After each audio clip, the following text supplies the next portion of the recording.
इस आयत करीमा को जब हम पेश करते हैं, कादियानी इसमें एक डंडी मारते हैं। डंडी मार के क्या कहते हैं? वो कहते हैं देखो कुरान का कुरान वाला माना करो। भाई कुरान का कुरान वाला माना कैसे होगा? इधर सारी आयत तो ठीक है, ये जो खातमुन नबी इनका तर्जुमा आखिरी नबी करते हो ये ठीक नहीं है। क्यों ठीक नहीं है? कहते हैं कुरान में भी इस तरह के और लफ्ज़ आए हुए हैं, उसका माना देखो। अच्छा भी दिखाओ। खतमल्लाहु अला कुलूबिहिम व अला समइहिम व अला अबसारिहिम गिशावा। कुरान करीम में अल्लाह पाक ने काफिरों के दिलों पर मोहर लगा दी, इनके कानों पे इनकी आंखों पे पर्दा आपने डाल दिया, तो अल्लाह ने मोहर के लफ्ज़ खत्म उतारा है। तो वह खातमुन नबिय्यीन का मतलब होगा नबियों के लिए हुजूर मोहर है, हुजूर नबी के लिए मोहर लगाएंगे वो नबी बन जाएगा। इस कायनात में ये वहीदुल असर व ज़मान तर्जुमा मिर्ज़ा कादियानी के अलावा इस धरती पे किसी ने किया? ये उसने किया कि वह खातमुन नबिय्यीन नबियों के लिए मोहर है। हमारे हज़रात ने जो नबियों पर मोहर, जैसे हज़रत शेखुल हिंद का तर्जुमा है, वो समझते हैं इसका माना यह है कि हुजूर नबियों के लिए मोहर है, इस टाइम पे मोहर लगाते जाएंगे नबी बनता जाएगा। इसके दो जवाब ज़हन में रख लें। पहला जवाब तो ये है कि जनाब मन, बल्कि तीन जवाब ज़हन में रखें, तीन भी बड़े आसान है। पहला जवाब यह है कि जनाब मन, हमारा एक सवाल है, इस धरती पर रसूलुल्लाह सल्लल्लाहु अलैहि वसल्लम के दौर से लेकर मिर्ज़ा कादियानी से पहले तक कोई एक मुसलमान नबी, सहाबी, ताबी, मुहद्दिस, मुफस्सिर, फ़कीह अपनी जगह कोई एक दिखा दें जिसने ये तर्जुमा किया हो कि मोहर लगेगा और नया नबी बन जाएगा। इस कायनात में पहला तर्जुमा इसी को सूझा था। चलो ठीक, एक जवाब मान गया जी, मिर्ज़ा ने तर्जुमा किया। मेरा पहला सवाल, दूसरा सवाल इस पर यह है कि लफ्ज़ व खातमुन नबिय्यीन, नबिय्यीन जमा है, प्लूरल है, सिंगुलर नहीं है, वाहिद नहीं है, जमा का सिगा है। नबियों के लिए मोहर है, नबी मोहर लगाएंगे नबी बन जाएगा। जी हाँ। तो 1400 साल में हुजूर के बाद कितने नबियों पर मोहर लगी है? कितने नबी बने? अजी दीदा बात जुर्रत करें दिखाएं। कादियानी कहते हैं एक मिर्ज़ा गुलाम अहमद कादियानी पे लगी है। उसे कहा फिर आयत तो गलत हो गई। आयत है खातमुन नबिय्यीन, कई नबियों पर मोहर है, और अमल में दिखा रहे हो खातमुन नबी, एक पर मोहर है। तो एक पर मोहर है या जमा है? तो असल में तुम्हारी चोरी पकड़ी गई कि जो ताज रसूलुल्लाह को रब ने दिया तुम वो खींच के मिर्ज़े के सर पे लाना चाहते हो, और ये चोरी हम नहीं चलने देंगे। बकरे के नाम पे कुत्ते का गोश्त नहीं बेचने दिया जाएगा, ये ज़हन में रखो। तो खातमुन नबिय्यीन का लफ्ज़ पूरा नहीं होता। या तो 3 4 5 10 नबी दिखा देते ना तुम भी तो दरमियान में कोई मानते, तुमने किसी को नहीं माना। तो ये दूसरा ड्रम। नंबर 3 खातमुन नबिय्यीन, ये जो मोहर है, ये मोहर का तर्जमा ये जो मिर्ज़े ने खुद किया है। कभी अपने नबी के मामलात जो झूठा मुतनबी है इसको खंगालो ना, थोड़ी सर्चिंग करो, इसकी तलाशी लो, क्या इसने भी अपनी कुतुब में खातिम का माना किया है, कहीं लिखा है? जी हाँ। दरोग गोरा हाफजा नवाशद जो ज्यादा झूठ बोलता है ना, वो किसी न किसी जगह पकड़ा जाता है, उसका हाफजा सलामत नहीं होता।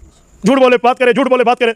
हमने दुनिया में ऐसे कई झूठे देखे हैं जो एक मौके पे एक कहे, दूसरे पे दूसरे कहे, उसकी साबित तकरीर उसकी मौजूदा तकरीर का जवाब होता है। फौरन बंदा समझ जाता है क्या झूठ बोल रहा है। तो ऐसे मिर्ज़े के झूठ भी निकाले ना, तो झूठ से निकाल लेंगे कि इसने भी खातिम के चक्कर कहीं डाला है। तो जी हाँ, मिर्ज़ा कादियानी ने अपना इंट्रोडक्शन, अपनी बायोग्राफी, अपनी प्रोफाइल पिक्चर दिखाई है।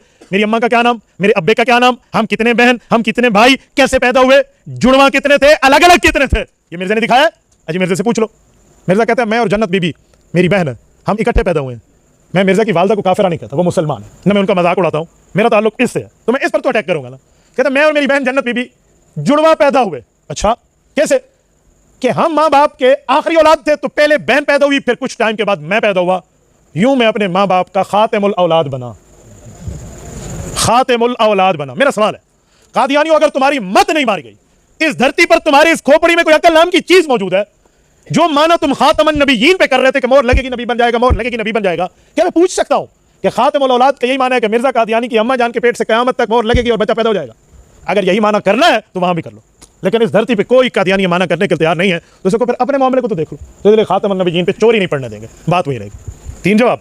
एक जवाब वो जो हमारी इस्लामी क़यादत 7 सितंबर 1974 के फैसले से पहले जो कादियानियों से बहस की जिन्होंने, हज़रत मौलाना मुफ्ती महमूद रहमतुल्लाह, मौलाना गुलाम गौस सदारवी रहमतुल्लाह, इनके साथ बरेलवी, देवबंदी, अहले हदीस की तमाम उलमा की क़यादत एक उम्मत बन के गुफ्तगू हुई है। और वहां पर जो बात उठी, मिर्ज़ा नासिर रहे और जवाब दिया इस्लामी क़यादत ने, वो क्या था? ये तो वहां भी जवाब नहीं दे सके इसी मामले पे। वह खातमुन नबिय्यीन के ऊपर इसे चोरी पकड़ी जाती, चोरी पकड़ने का को 5 जिल्दों में छप चुकी है इसम्बली की कार्रवाई। हज़रत मुफ्ती साहब ने अब्दुल हफीज़ पीरज़ादा को ये चिट्ठी लिख के दी थी कि आप वजीर हैं, लॉ मिनिस्टर हैं, फेडरल लॉ मिनिस्टर थे वो, आप जरा इस मिर्ज़ा कादियानी के पोते का जवाब दें। उसने जब खातमुन नबिय्यीन का लफ्ज़ लिखा तो मुझसे जवाब लिखवाया कि आयत न इसके दादे पे उतरी है, न मेरे दादे, न मेरे बाप खलीफा सिद्दीक़ पे उतरी है, हमारे पर तो नहीं उतरी ना, इस पे आयत उतरी है हुजूर पाक अलैहिस्सलाम पे, और इसके गवाह है रसूलुल्लाह के शागिर्द, हुजूर की जमात, हुजूर के सहाबा। आओ सहाबा के दरबार पे पूछ लो सहाबा से खातमुन नबिय्यीन का मतलब सरकार दो आलम ने क्या बताया था। जो मतलब हुजूर ने बताया है वो मान लेना। कादियानी ने सबसे पहले खुद को नबी नहीं कहा था, बल्कि सबसे पहले खुद को रिफार्मर कहा था, मुजद्दिद कहा था, और फिर आहिस्ता आहिस्ता मसीह मऊद कहा था कि जो ईसा अलैहिस्सलाम ने आखिर में तशरीफ लाना है ना, तो मैं वही हज़रत ईसा अलैहिस्सलाम हूँ।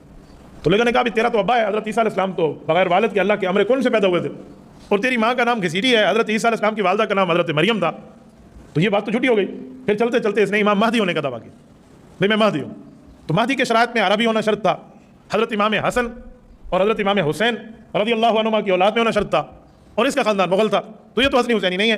तो भाई कहा भी तेरा तो वो सिलसिला नसब भी नहीं है, और उनके वालदा हज़रत आमना है, उनके वालिद हज़रत अब्दुल्ला है, उसका खुद नाम मोहम्मद है, महदी उनका लक़ब है, न तेरा नाम वही, न तेरा बाप वही, न तेरी माँ वही, न तेरा कौम कबीला वही, तू कैसा महदी है?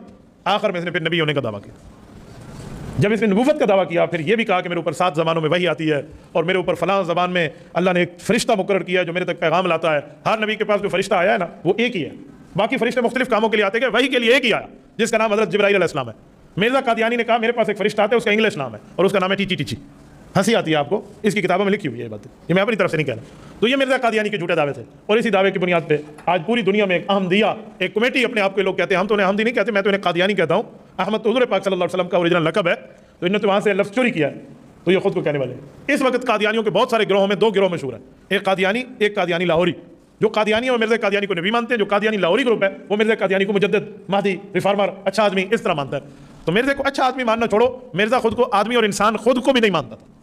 تو میں آپ کے سامنے مرزا قادیانی کے اس یوم نجات کے طور پہ جو ہماری امت اس کو نجات ملی ہمیں اور یہ مرا تو اسی کا دن تھا یوم مرگ, تو اسی کے متعلق میں بنیادی طور پر 2-4 باتیں آپ کی خدمت میں عرض کرتا ہوں. میری اس گفتگو کو, اور اللہ نے آپ کو اس سر پر 2 کان دیے ہیں, اس کان کے راستے سے اپنے دل تک یہ باتیں رکھنا جو میں آپ کی خدمت میں کرنے لگا ہوں. میرے دوستو, آج قادیانی گروپ سوشل میڈیا پر بیٹھ کر, یوٹیوب, فیس بک پر بیٹھ کر, گوگل پہ بیٹھ کے, ٹویٹر پہ بیٹھ کے, انسٹاگرام پہ بیٹھ کے, ٹک ٹاک پر بیٹھ کے ہمارے مسلمان نوجوان جن کو صرف ابھی لائک کرنا اور کمنٹ اور شیئر کی چیزیں پتہ ہے ان کے ایمان پہ ڈاکہ ڈالتے ہیں, اور ہمارے نوجوان کو پتہ نہیں ہوتا, اسے ختم نبوت کے معاملات سمجھ نہیں ہوتے تو وہ گمراہ ہو جاتا ہے. تو میں اسی بنیاد پر 4 بنیادی باتیں آپ کو سمجھانے لگا ہوں. اگر کسی قادیانی سے کبھی گفتگو کا موقع ملے نا, میری اس گفتگو کو آپ دل کی تختی پہ تعویذ بنا کے لکھ لیں تو آپ ختم نبوت کی جنگ لڑ سکتے ہیں, اور بڑے آسان انداز. کسی قادیانی سے بات ہو تو اسے کہیں اگر قادیانی نبی ہے تو نبی میں 4 چیزیں ہونا ضروری ہیں. دنیا کا ہر نبی حضرت آدم علیہ السلام سے لے کر حضرت رسول اللہ صلی اللہ علیہ وآلہ وسلم تک تمام انبیاء کرام 1,24,000 کم و بیش, ہر نبی میں یہ 4 چیزیں موجود ہیں. نمبر 1, ہر نبی اعلیٰ درجے کا انسان ہوتا. نمبر 2, ہر نبی مرد ہوتا. نمبر 3, ہر نبی اللہ کی طرف سے بھیجا ہوا ہوتا. نمبر 4, ہر نبی گناہوں سے پاک ہوتا. یہ 4 چیزیں ہر نبی میں ہونا ضروری ہے. اگر مرزا نبی ہے نعوذ باللہ من ذالک تو تم ان میں کوئی 4 چیزیں ہمیں دکھا دیں. میں جب پوری گفتگو کروں گا نا تو آپ کو اندازہ ہوگا 4 تو چھوڑو, اس میں ایک بھی نہیں ہے. یہ میں بغض, تعصب, حسد, اناد, ضد کی بنیاد پہ نہیں کہہ رہا, میں اس پر اپنے آپ کے سامنے پروف رکھوں گا, دلائل رکھوں گا, توجہ رکھنا. ایک بار پھر میں آپ کی خدمت میں سمجھانے کے لیے دوہرا رہا ہوں کہ 1,24,000 کم و بیش انبیاء ہیں تو ہر نبی میں یہ 4 چیزیں ہونا ضروری ہیں. ہر نبی اعلیٰ درجے کا انسان ہوتا ہے. ایک ہے انسان, اس سے گناہ ہوتا ہے. میں انسان نہیں کہہ رہا, اعلیٰ کیٹیگری کا انسان کہہ رہا ہوں, نبی کے قریب تو گناہ جاتا ہی نہیں. نمبر 1, ہر نبی کیا ہوتا ہے؟ اعلیٰ درجے کا انسان ہوتا ہے. میں آپ سے اس لیے دوہرا رہا ہوں تاکہ آپ کو ذہن نشین ہو جائے بات. نمبر 2, ہر نبی مرد ہوتا ہے. کون ہوتا ہے؟ عورت نبی جل سکتی ہے, نبی بن نہیں سکتی, یہ طے. حضرت مریم, اما حوا, حضرت آسیہ, رسول اللہ کی بیویاں, رسول اللہ کی بیٹیاں, ان جیسی مقدس عورتیں آپ کائنات میں کہاں سے لائیں گے؟ جب یہ نبی نہیں ہے تو اور کون سی عورت نبی بن پائے گی؟ تو ہر نبی مرد ہوتا ہے. نمبر 3, ہر نبی اللہ کا بھیجا ہوا ہوتا ہے, جسے اللہ بھیجتے ہیں. دنیا کی کوئی طاقتیں نہیں بھیجتی. یہ نبی کو 4,000 5,000 10,000 20,000 رکعت نماز نفل پڑھ کے نبی بن جاتا ہے, ایسا نہیں ہے.